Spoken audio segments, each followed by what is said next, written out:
What's going on, everybody? Welcome to the Profit Producers Podcast. My name is Dakisha Williams, your host. Super excited about today's episode. We have none other than Tai Goodwin, the Liberated CEO.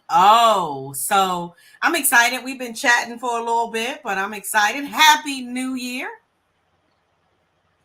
And thank you for saying yes to being a guest. Can you hear me okay? I can hear you fine. I'm super excited. Okay.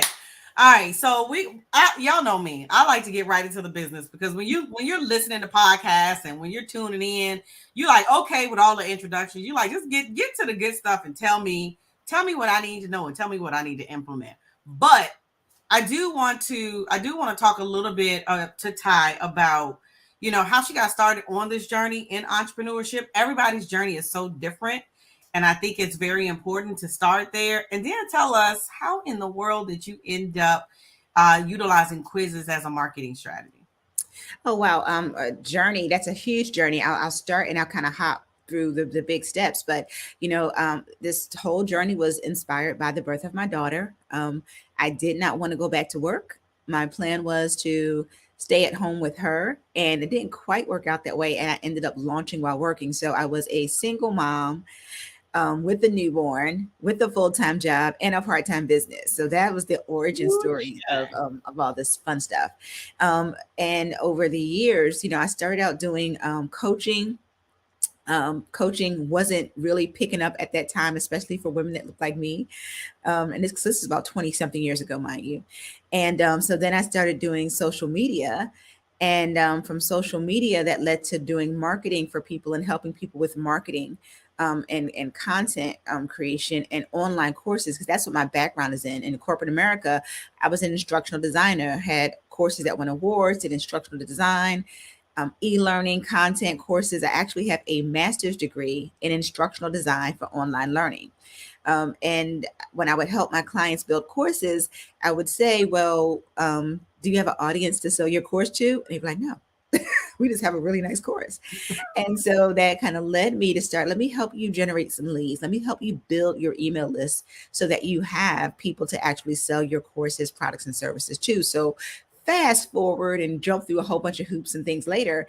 And today, that's where we are with the work that we do around marketing and supporting a lot of coaches, healers, consultants, spiritual entrepreneurs, focusing on that audience. Realize that one of the biggest challenges for them is generating qualified leads consistently.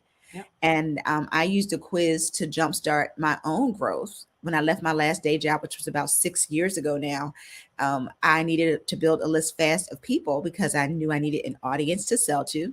And I used a quiz.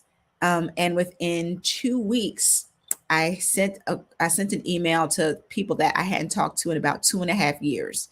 Because while I Wow. was working my full time job, I couldn't have clients. But I said, hey, I'm doing this thing. I got a quiz to help you figure out what type of entrepreneur are you. And within 2 weeks, I ended up with 500 people on my email list Wow. from That's that awesome. one quiz. I I love said, it. okay. And so a few months later, after I exhausted that list of 500 people and doing all the follow up and booking clients and building my business, I said, I need to get more eyes on this. And that's when I understood or discovered the power of using Facebook ads with a quiz. Yep. And over 4 months, I generated 9,000 leads.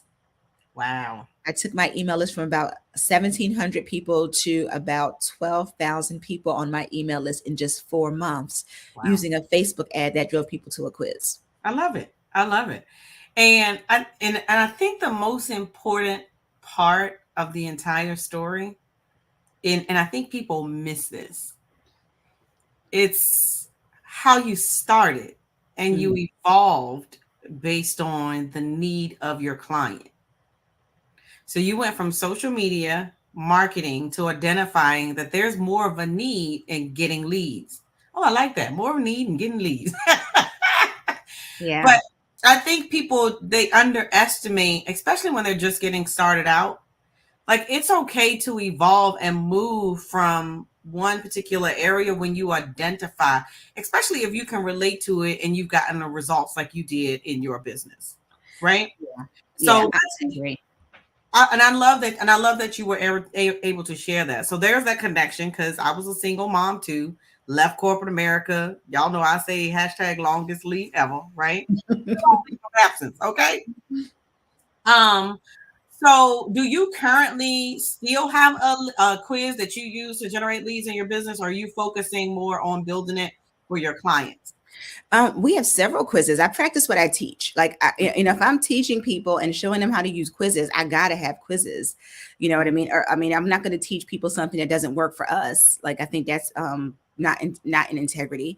So I Absolutely. practice what I teach. So we've got several quizzes, and the cool thing about quizzes is that we've got them for each step in the customer journey, right? Ooh, So we've okay. got a quiz, that says, what type of quiz is right for your business. That's for Okay. people who have already decided, right, that I kind of want a quiz. I don't know which one to get. Okay. We've got a lead magnet before that, which is 151 quiz ideas for people who are they're just exploring the idea. Okay. Right. And then we've got other quizzes. We've got one for what's your Facebook ad soulmate, right? For people Ooh. who want to do their Facebook ads.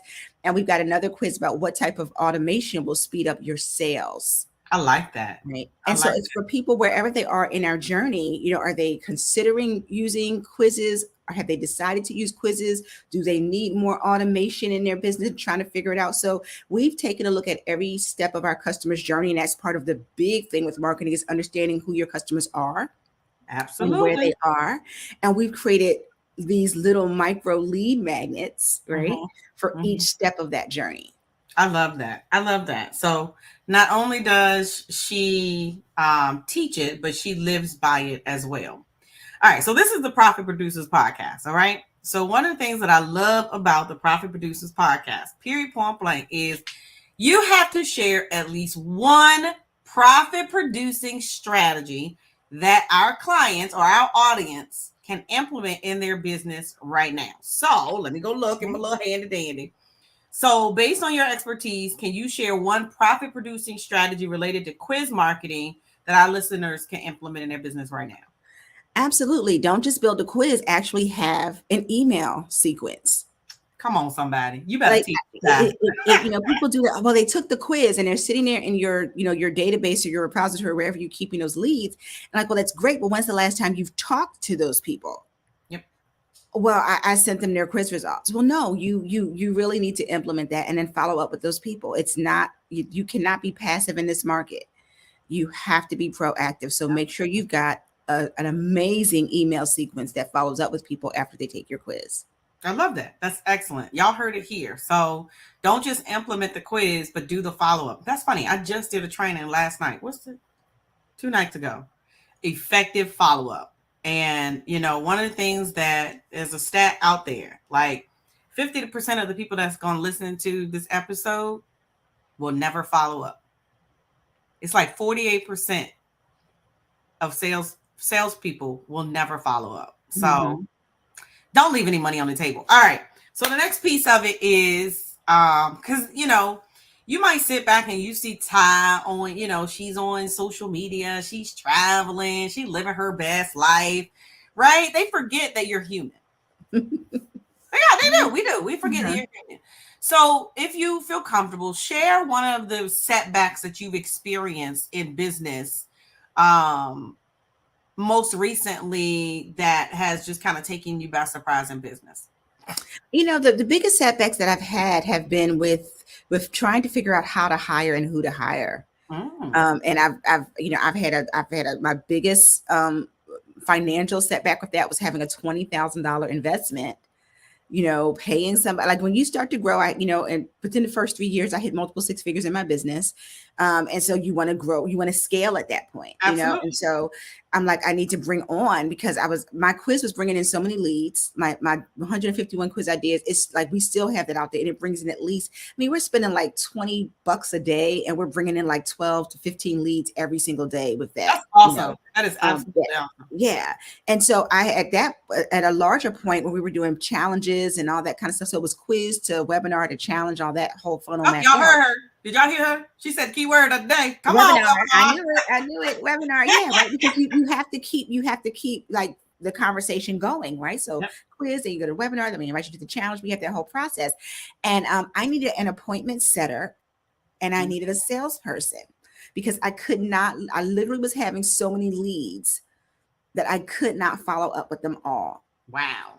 That's a And good problem to have, it y'all. was an amazing problem to have until you don't have the staff. And I hired this company, $20,000 for them to bring in, and of course it was kind of packed with their coaching program. They're going to find a setter for you and train the setter and have a seller and train the seller for you. And I did that in December. Then it got to be January, February, March, April, 4 months, 4.5, 5 months, and 2 challenges later, and I had no appointment setter and no salesperson. Oh my God. Yeah, it was horrible. And I at that point I was just like, I don't want to do it anymore. And I was on the verge of like, I was really on the verge of just like throwing everything away in my business because I just felt, first of all, the embarrassment of a $20,000 investment that didn't go anywhere. Right. The frustration because that was not the first company that I reached out to try to find appointment setters and sellers. And that's a process and journey. And people will go through the debate of bring your sales in-house, but I didn't really want in-house. I wanted, like I like a lean team. Right. Right. Absolutely. So I had this vision in my mind of having these outsourced people that were going to, be part of this marketing team.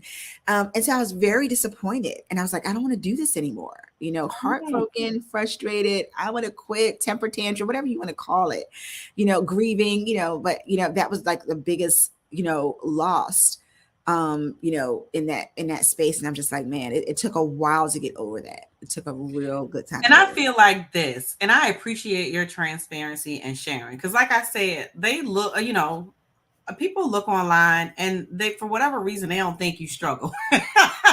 Right? Because, we talk about the glitz, the glam, and all, the success that we're having, the success that your clients are having. Yeah. And so I feel like this, if you have never said in your business, I don't care how long you've been in business, I don't want to do this no more, then you ain't lived the entrepreneurial life. There has to be at least one time, at least minimum one time when you be like, you know what, give me a job. I'm done. Mm-hmm. I'm over it. Oh yeah. Yeah. Because at the end of the day, I want to do the work that I love doing. Mm-hmm. Now I do sales calls, do all that kind of stuff, right? Because that's just a part of being an entrepreneur until you decide to outsource that or bring people on your team. But what I love doing is I love teaching. I love building quizzes. I love coaching my clients and seeing their aha moments, and I'm like, well, can't I just go find some place to do that and not have to do all the other stuff? Mm-hmm. Right. So yeah, I think a lot of us go through that, and until you make that decision, and it's not a decision for everybody. Everybody doesn't want to be like the CEO with the team. Right. You can be a lean CEO where it's you and maybe 3 or 4 other people, or even one person on your team. That's a CEO as well. And you have to really decide what you want your business model to look like. And I do not want to be like the CEO with like 50 people. And that's just not how I want to operate. So I had to make that decision. I'm like, no, we have about 8 or 9, but it's, they're spread it out through the different entities in the business. So I agree with you, and I love it just like that.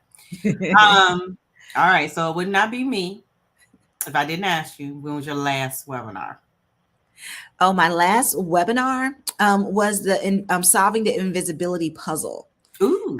A lot of my clients, especially the healers, the coaches, the empaths, right? They're freaking amazing at what they do, but they struggle with being more visible to the right people. So my webinar is about, and it's one that we do often, but, it's all about, solving that invisibility puzzle. How do you go from invisible to in demand? Mm-hmm. Okay. I love that. And she has one coming up, but we're going to attend today. I'm going to be attending today. So I love that. And I love to show the consistency that webinars are so important in the customer journey. A lot of people think that they're outdated. They don't work, but I love that you still implement masterclass and webinars in your business as well. Yeah. I had a couple more questions for you. Oh, what is it, something that's exciting that you're working on for this year? Oh gosh, a few things that are exciting. Do So tell. we're getting ready for the second series, or the second the second season of the Liberated CEO Experience, which is our Okay. podcast. Oh, yes. So that's exciting. We are also producing an intuitive messaging card deck, which I Oh, are you really? yes, I am so like, I wanted something. Got Listen, one here. I Not practice what I yours, preach, but that's right? kind of And cool. yeah, and a liberated CEO, like we build our businesses around what we want to do. And I love Hmm. creation. I love the intuitive side of what we do. And so getting to play around and build that out is like one of Yeah, my that's pet fun. projects. So that's really, really fun. But yeah, those are the two things that I'm probably most excited about this year. I love that. Congratulations in advance. I Yes. love that. I have some here. I'm not going to show them online because that's going to be free marketing. So that seems to be kind of like the trend that's going on. So I can't wait for you to launch your cards. Yeah. Yeah. Great. Super excited. All right. So one of the things that I love to do is it's kind of like the fast round. So I ask Okay. questions where you can't really think about it. You just gotta give me the answer. Got it. It's kind of like, okay, we're just sitting here on the sofa together, having a glass of wine, tea, coffee, whatever you want it to be. Yeah. And these are things that, again, this is not scripted. So tell us one thing that most people don't know about you. That I started out as a fashion design major in college. Yeah, Yeah. that's funny. My major was fashion merchandising. Oh, get out of here. Yeah. Yeah. Yeah. I loved fashion design for a really long time. And yeah, that was my first major. Wow. What book are you reading right now? Oh gosh. A few. The one I'm reading right now is about its story. I can't remember the title of it. I'm trying to look around, see if I have a picture of it. But the one that I'm reading right now is all about, well, actually I'll go to the one that I do know that I'm reading a couple books. But it's called Tapping into Wealth.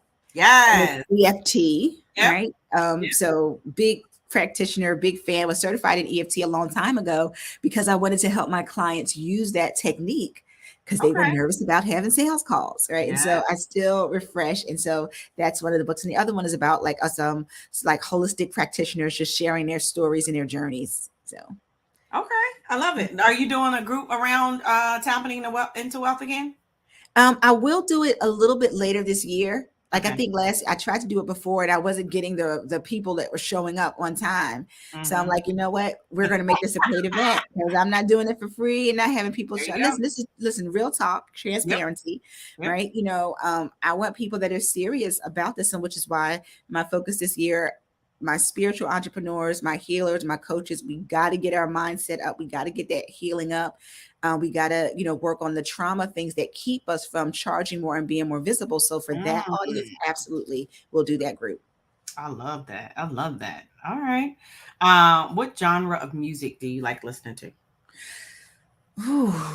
I'm a um I'm a R&B Yes. girl.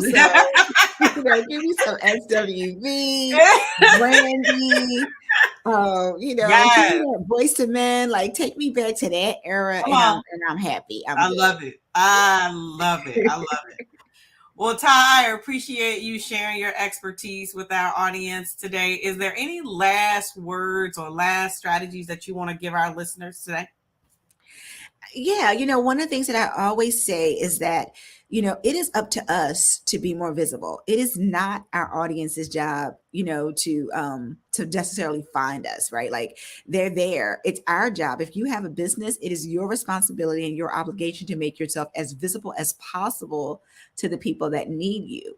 And so just like you can learn any other skill in your business, marketing is a skill that you can learn. And Absolutely. the biggest thing that you can do is invest in learning how to market, learn how to be visible to your ideal audience, and nurture and follow up with them until they convert into sales. I love it. I love it. I love it. All right. And so, how can everyone get in contact with you? Listen, I love connecting on social media, so they can find me on Facebook, Instagram, even somewhere on TikTok, LinkedIn. Not If you look somewhere. Yeah, somewhere out there. I got a few things out there, right? But you can find me. Just look for Tai Goodwin, TaiGoodwin. You can find me there, and then you can always, come hang out in our Facebook group called the Liberated CEO Community. You can always come hang out there with us, and we do a live every Friday. You can learn more about what we do and just hang out with some really cool folk. Cool. I love that. Well, again, thank you so much.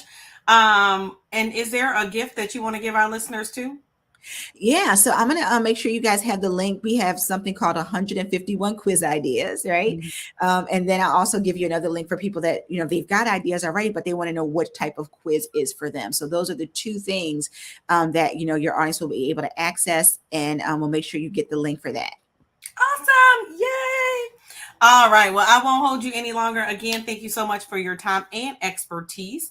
Again, my name is Dakisha Williams. Please make sure that you subscribe wherever you are watching or listening to the Profit Producers podcast. And listen, if you are struggling with getting leads, there should be a link that says www.createconsistentleads.com.